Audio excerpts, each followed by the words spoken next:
The college fund, $55,000 my grandparents had painstakingly saved for me, vanished. Vanished on a sweet 16 party that could have funded a small wedding. I reacted. And what happened next left them utterly silent and honestly maybe a little regretful. I'm 20 now and there's something that's been gnawing at me for years, the family dynamic. More precisely, the blatant favoritism my parents shower on my younger sister, Madison. She's 18 and in their eyes, she walks on water. It's more than just a hunch, it's a recurring theme woven into the fabric of our lives. Madison has always been, unequivocally, the golden child. Remember those online jokes comparing the adored child to the neglected one? That pretty much sums up my existence. If Madison expresses a desire for something, no matter how extravagant, my parents bend over backwards to make it materialize. When she casually mentioned wanting the newest iPhone, they procured it for her within days. When I pleaded for a replacement for my dinosaur phone that struggled to hold a charge, I was met with resistance. It was as if I had requested a trip to space. I ended up saving my money and buying one myself. These instances stretch back as far as I can remember. Take, for instance, the art competition during high school. Art is my anchor, my solace, my deepest passion, and frankly, my intended career path. I poured my heart and soul into a project and won first place at a local competition. The victory was huge for me. There was an awards ceremony and I informed my parents about it weeks in advance, secretly hoping they would be there to celebrate with me. No such luck. On the day of the ceremony, they announced they couldn't attend due to some urgent errands. Errands? Seriously? I attended alone and feeling awkward, I had a friend's mother snap photos of me holding my trophy because I wanted to hold onto that moment. My parents didn't even bother to ask to see the pictures later. What hurt even more?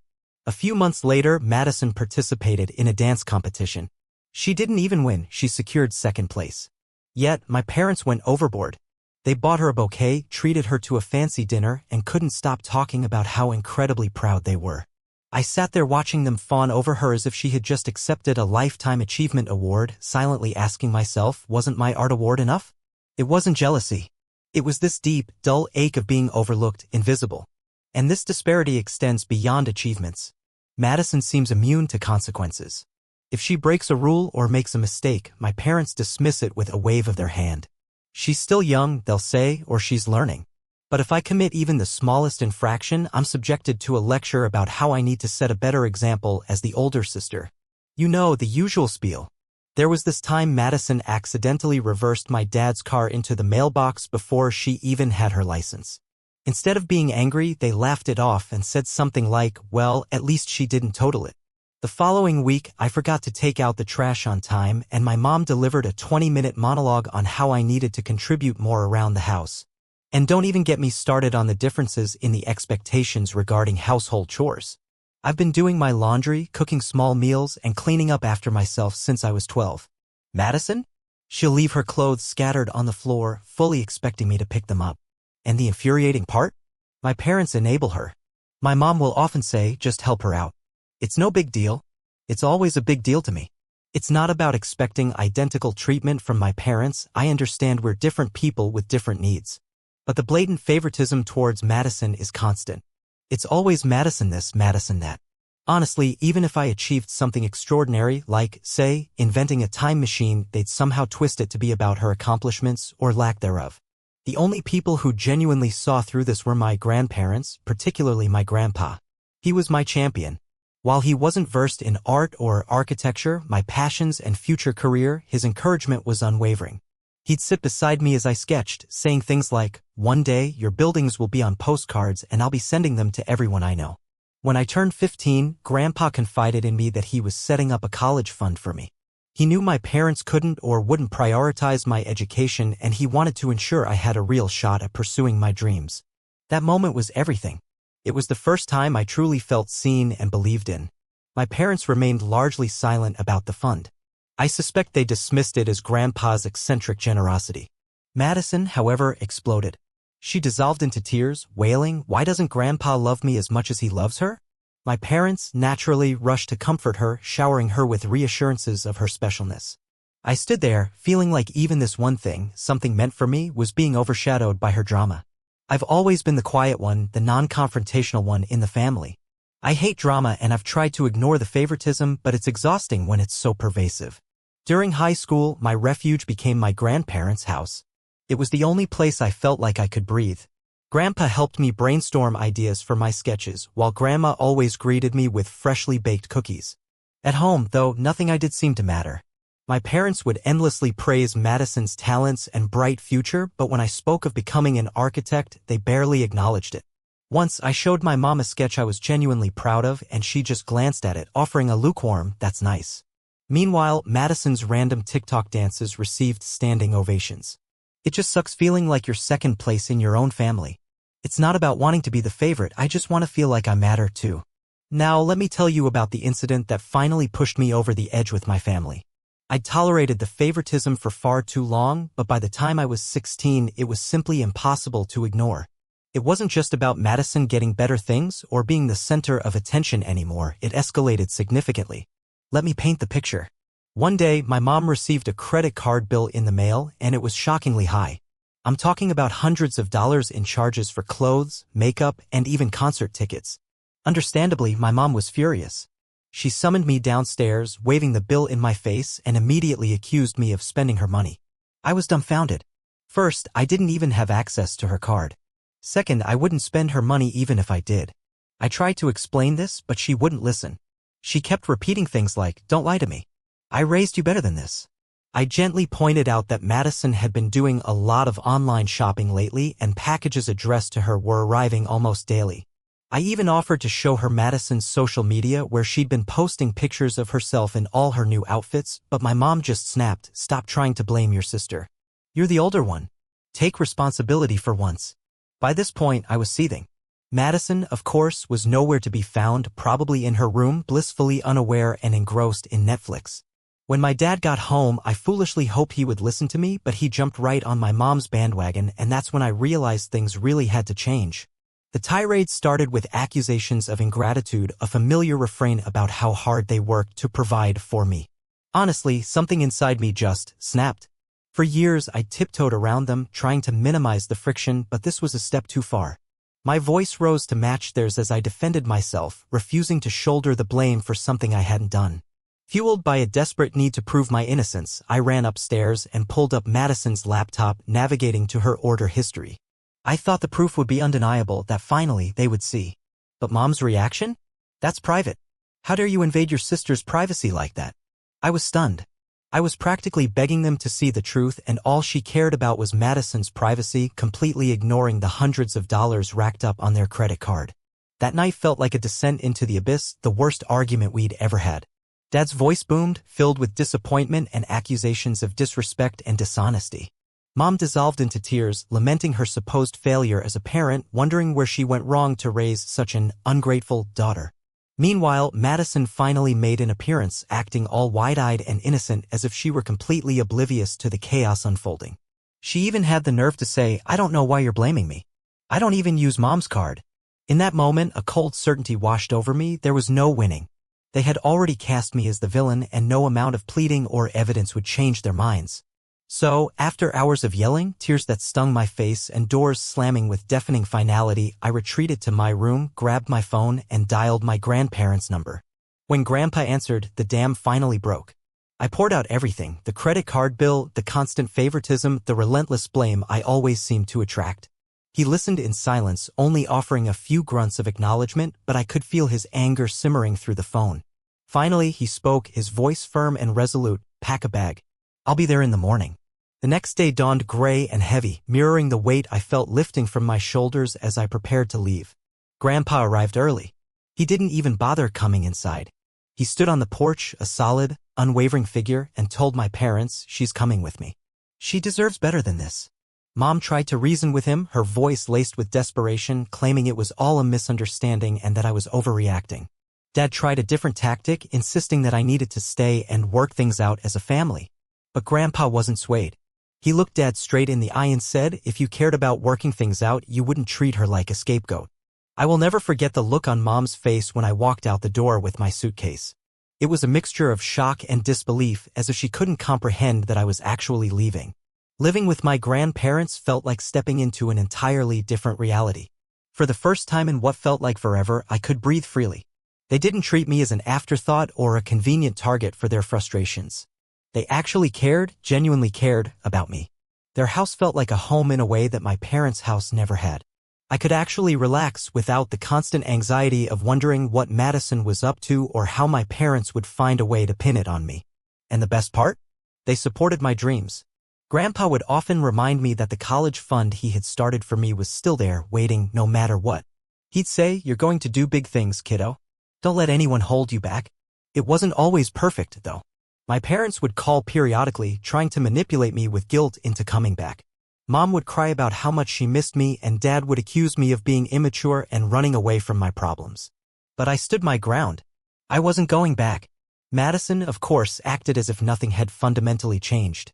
She'd text me occasionally, asking for advice on trivial matters or sending me TikToks she thought I would find funny.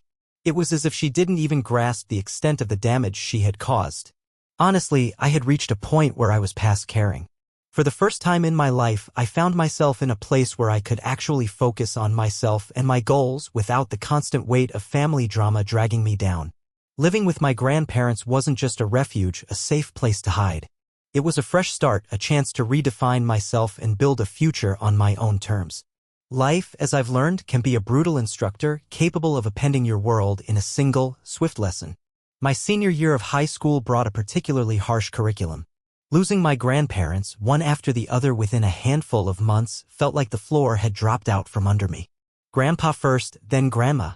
They were more than just grandparents, they were my anchor, the only ones who consistently made me feel seen and valued. Suddenly, that safe haven was gone. Amidst the overwhelming grief, I found myself navigating a landscape of unexpected responsibilities. Thankfully, they were meticulously organized and their will was clear and concise. They bequeathed me their house, a small, unassuming place, but brimming with warmth and cherished memories. And then there was Grandpa's college fund, his pride and joy. He had nurtured it for years, a testament to his belief in my future. When I finally opened the envelope containing the account details, the number seemed unreal, $55,000. Enough to give me the solid foundation I so desperately needed. Initially, the thought of touching that money felt sacrilegious. My first year of college was covered by a generous scholarship, and I managed to cover my living expenses with a part-time job. I lived alone in the house my grandparents had left me, balancing classes and work. It was a challenging juggling act, but I managed to keep all the balls in the air. But as my second year approached, the scholarship expired, and I knew I would have to tap into the fund. It was a decision fraught with conflicting emotions. It felt like using that money meant a final, irreversible letting go of Grandpa, but I reminded myself that he had saved it precisely for this purpose, to pave the way for my future. One night, I remember sitting in front of my laptop, the tuition bill glaring at me. I mentally calculated the amount I would need to transfer. But when I finally saw the account balance displayed on the screen, my breath caught in my throat. It wasn't $55,000. It was $5,000. My first reaction was disbelief. I must have made a mistake. Wrong account? A typo? I logged out and back in, but the number remained stubbornly unchanged. I stared at the screen, a sickening wave of confusion washing over me, quickly followed by a tidal surge of panic. Where had all the money gone? The next morning, I went straight to the bank, determined to unravel this mystery. That's when the horrifying truth began to emerge. The account had been systematically drained over the preceding 2 years through a series of regular withdrawals. The details were a blur until I saw the names associated with the transactions, my parents. I desperately didn't want to jump to conclusions, but the evidence was undeniable. They were listed as secondary beneficiaries on the account, a designation Grandpa must have made in a moment of trust or perhaps simply for convenience. And now they had taken everything. I spent the rest of the day in a daze, reeling from the revelation. My grandparents had sacrificed so much to provide me with a chance at a brighter future, and my own parents had stolen it away. I felt an unbearable cocktail of rage, grief, and utter despair. Later that evening, I steeled myself and called my mom. I couldn't let this pass without an explanation, no matter how painful. I focused on keeping my voice steady even though I was trembling inside. "Hey, I was just checking Grandpa's college fund and most of the money seems to be missing. Do you have any idea what happened to it?" There was a long, uncomfortable silence. When she finally spoke, her voice was tight, almost hostile. "What do you mean it's gone? Are you sure you're looking at the right account?" I told her I'd been to the bank and knew that she and Dad had made the withdrawals. That's when the pretense crumbled and she confessed. "We needed it for Madison's sweet 16, she said, her tone maddeningly nonchalant. I was speechless, completely and utterly floored. $50,000 for a birthday party? I couldn't wrap my head around it. It was more than just a party, she tried to explain, as if that somehow justified it. The venue rental, the catering, the decorations all added up. And, well, we got Madison a car. My blood ran cold. You used my college fund for Madison's Sweet 16 and a car? But the sheer audacity didn't stop there. Apparently, they'd also decided to whisk Madison away on a family trip to Europe. Notice the carefully chosen word, family. Guess who was deliberately excluded? Me. They didn't even bother to mention they were going. Mom just sighed as if I were the one being unreasonable. You didn't need that money anymore, she said. You got that scholarship, remember? I tried, again, to explain that the scholarship barely covered tuition for my freshman year and certainly didn't touch living expenses, but she waved it off with a dismissive hand. A Sweet 16 only happens once, she said, her voice dripping with justification. We wanted to make it special for her. The sheer injustice of it all made me hang up. Later that evening, I found myself in the living room of the house my grandparents had left to me, surrounded by their faded photographs and the precious heirlooms they'd so lovingly preserved and passed down. It felt like such a deep betrayal of their legacy, everything they'd worked so hard to build. I've been agonizing over my next move ever since. A small part of me just wants to sweep it all under the rug to avoid further conflict, but a much larger, more persistent part keeps replaying the memory of Grandpa and the unwavering pride he took in that fund. I'm still uncertain what I'll ultimately do, but one thing is crystal clear: I refuse to let them steal my future. Thanks for listening, Reddit. I'm open to any advice on navigating this sort of situation. I'll keep you posted as things progress. Hello again, everyone. Firstly, I want to express my sincere gratitude for all the comments and advice I received on my last post. Some of you really helped me realize that standing up for myself wasn't just permissible, it was essential. So many of you shared your own experiences with toxic family dynamics, and honestly, it made me feel profoundly less alone. I've been labeled as selfish, dramatic, and ungrateful so often that I started to internalize it, but reading your words reminded me that this isn't about being petty or vindictive. It's about holding people accountable for their actions. So here's where things stand now. Initially, I attempted to reason with them to appeal to their sense of fairness. I called a family meeting at their house and calmly reiterated my position. I emphasized that the fund wasn't theirs to freely spend, that it was specifically designated for my education and that they needed to repay it. And their response? They laughed. My mother actually laughed in my face and accused me of being overly dramatic about the whole situation. We didn't waste it on frivolous things, she said, completely oblivious to the irony that a lavish party, a brand new car, and a European vacation are practically the definition of frivolous. Then she delivered the ultimate blow: why can't you just be happy for your sister? This was a once-in-a-lifetime event for her. My dad joined in with his usual guilt-tripping tactics, uttering predictable lines like, "You know we'd help you out if you truly needed it. We're family. You shouldn't be so fixated on money." That was the turning point for me. I finally grasped that they wouldn't take me seriously unless I forced them to. Of course, I could have backed down and let it go, but the more I dwelled on the entire situation, the angrier I became. Consequently, I did something I never imagined I was capable of doing. I hired a lawyer. It wasn't an easy decision by any means. I spent days vacillating, constantly second-guessing myself, wondering if I was exaggerating things or if I would simply make a bad situation even worse. Yet, every time I hesitated, the memory of my mother laughing and calling me selfish for wanting what was rightfully mine would resurface. That was all the motivation I required. When my parents received the legal paperwork, they completely lost their composure. My mom called me within hours, hysterically screaming about how I was destroying the family. She kept repeating, "You're going to ruin us. Do you realize how this makes us look?" I simply told her that I didn't care how it made them look. They should have considered that before stealing $50,000 from me. Her response still echoes in my head: it wasn't stealing. It was for the family. The words hit me like a physical blow, leaving me speechless. Arguing felt futile, like shouting into a void. She was entrenched in her delusion, incapable of admitting any wrongdoing. So, with a weary sigh, I simply told her to speak with my lawyer and disconnected the call. The aftermath was swift and brutal. It felt like a carefully constructed dam had burst, unleashing a torrent of negativity. My extended family, thanks to my mother's inability to keep anything private, were immediately informed, and I instantly became the family pariah. My aunt, in a tone dripping with disapproval, phoned to lecture me on the sacred bonds of family loyalty and how utterly shameful it was to sue one's own parents. My uncle joined the chorus, urging me to drop the lawsuit and consider the emotional distress I was causing my mother. It was as if the actual theft, the betrayal of my trust, was completely irrelevant. The focus was solely on their hurt feelings, their wounded pride. I couldn't muster a response, their self-centeredness was too overwhelming. My father wasn't much better, attempting a more subtle form of manipulation. He accused me of being too severe, insisting that a lawsuit was not the proper way to resolve things. "We're family," he kept repeating, "we can work this out." But when I pressed him for a concrete plan for repayment, he skillfully evaded the question. It was then that any lingering doubt evaporated. They had no intention of returning the money unless legally compelled. The crushing loneliness has been the most difficult aspect of all this.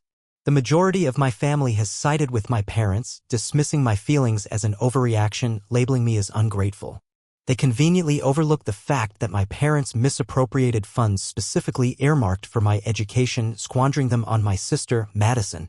However, a few of you on Reddit offered a piece of wisdom that has become my guiding principle. If standing up for yourself provokes anger in others, those individuals never truly respected you in the first place.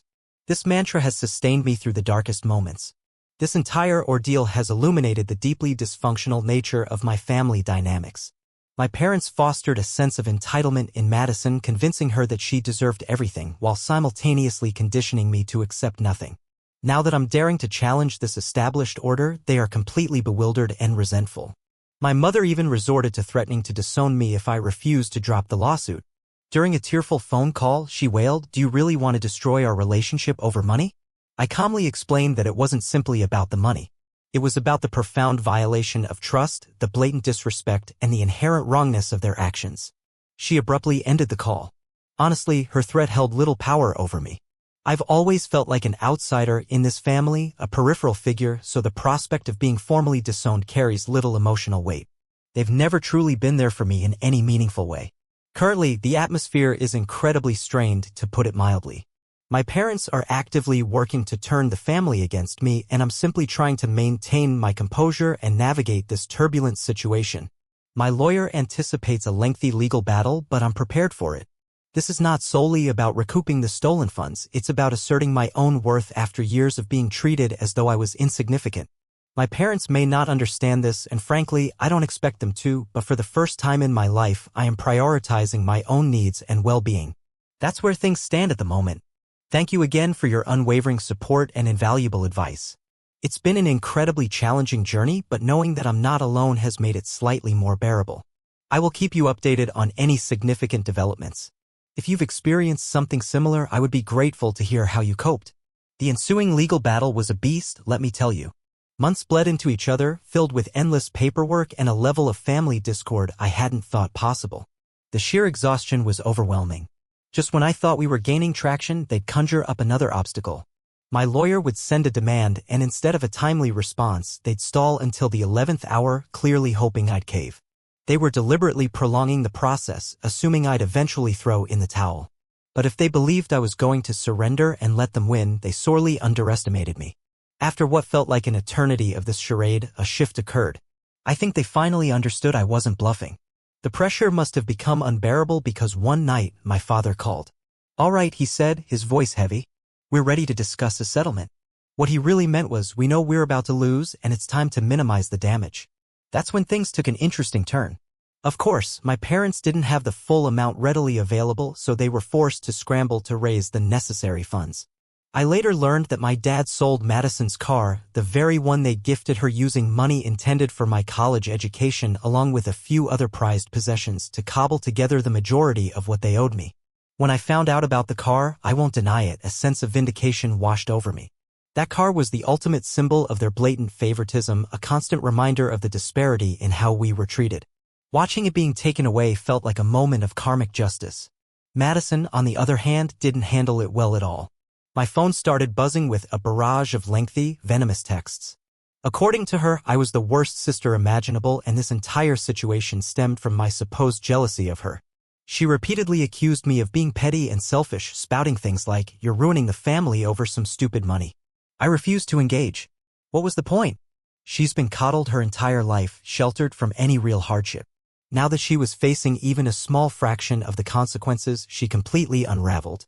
If she thought her hateful messages would make me feel guilty or change my mind, she was sorely mistaken. Meanwhile, my mother was desperately attempting to navigate both sides of the conflict. One day, she'd call me weeping and offering apologies. The next, she'd bombard me with passive-aggressive texts lamenting how I was destroying our family bonds. She even resorted to the classic guilt trip, "You're going to regret this when we're gone," as if her years of emotional manipulation were suddenly going to work after everything that had happened. The truth was, at that point, their opinions held no weight with me. This wasn't about inflicting pain or seeking revenge. Finally, after what felt like an agonizingly long battle, we reached an agreement. They liquidated enough assets to repay the majority of the debt, and we established a payment plan for the remaining balance. It wasn't ideal, but it was a step in the right direction. Witnessing them finally accept responsibility, albeit begrudgingly and with resistance, made it all worthwhile. My parents visibly resented every second of it. My father looked like he'd rather be anywhere else in the world when he handed over the initial payment, and my mother couldn't even muster the courage to make eye contact. They offered no apologies, no admissions of wrongdoing, but honestly, I didn't need them. Watching their sense of entitlement crumble before my eyes was apology enough. As for Madison, well, her tantrums continue to this day. She's been regaling anyone who will listen with tales of how I ruined her life by causing her to lose her car. She even posted some vague Instagram story about how families should support each other, not tear each other down. The audacity, right?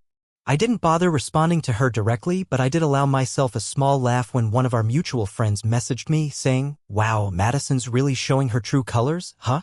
People are finally starting to see through her facade, and honestly, that's been the perfect ending to this whole ordeal. Now that the legal proceedings are largely behind me, I'm concentrating on what truly matters, my future. I'm still diligently pursuing my architecture degree, and things are finally starting to fall into place. I have a couple of promising internships lined up, and for the first time in what feels like forever, I feel like I'm standing on solid ground. Once the money was returned, I took some time for self-reflection and contemplation of my future. I came to the conclusion that I was done. Done being a peripheral character in a family that never truly made me feel like I belonged. So, I made the difficult decision to sever ties with my parents and Madison. They'd repeatedly demonstrated that I was nothing more than a supporting player in their self-centered drama. Madison, predictably, interpreted this as yet another personal attack. She sent me a lengthy, self-pitying text about how I was abandoning the family and trying to punish her for simply being loved. I chose not to respond. Okay, here's the delicious part of the story. It all circles back. My parents emptied their accounts to repay me, remember? Well, Madison's entering college now, and for the first time, Mom and Dad can't magically fix everything. She assumed she'd get the standard treatment, tuition covered completely, new tech toys, maybe even a car for commuting to campus, but not this time. Paying me back, combined with their own questionable money management, left them unable to assist. And honestly, watching it unfold has been satisfying. Madison actually had to get a job. A real job. She's slinging coffee part-time now, and from what I understand, she hates it. She's not accustomed to working for anything, and the thought of making lattes and dealing with the public is apparently beneath her. She's been whining to anyone who will listen about the injustice of her having to work while I'm comfortable in the house my grandparents left me. The sheer hypocrisy. In her mind, everything revolves around her, and now that reality isn't conforming to her desires, she's having a meltdown. My parents are now attempting to manage the damage. Mom called me a few weeks ago, practically sobbing about how difficult things are. She said Madison was really struggling and then asked if I could give her some financial support just temporarily until things stabilized. I laughed. I actually laughed out loud. I declined and reminded her that they made their choices. They spent my college money on Madison's extravagant Sweet 16 party, and now they're experiencing the consequences. Mom got defensive, claiming they were just trying to do what they thought was best for the family. I told her, well, now I'm doing what's best for me, and ended the call. Truly, I don't feel any remorse. Thank you for listening to my story. If you've ever had to make the difficult choice of distancing yourself from toxic family members, I'd appreciate hearing about your experiences. Knowing that I'm not alone as I work through this situation makes a huge difference.